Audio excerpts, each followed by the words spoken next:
2026 March 6 இது ஒரு சாதாரண நாளில்லை.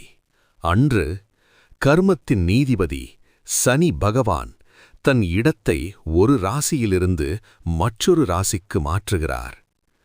கும்ப ராசியிலிருந்து மீன ராசிக்குள் அவர் அடியெடுத்து வைக்கிறார். சனி என்பது பயமா? இல்லை, அவர் ஒரு ஆசிரியர்.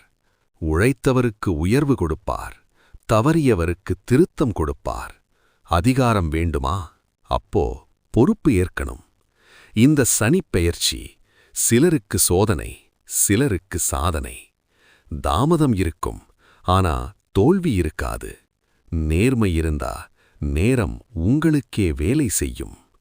மார்ச் 6 உங்கள் வாழ்க்கையில் ஒரு புதிய அத்தியாயம் தொடங்கும் நாளாக இருக்கட்டும். சனி தண்டிப்பதில்லை, தயாராக்குவார். இதுபோன்ற இன்னும் மேலான வீடியோக்கள் வேண்டுமா? ஹிஸ்டரி வித் சுரேஷை ஃபாலோ பண்ணுங்க. மீண்டும் அடுத்த வீடியோவில் சந்திப்போம்.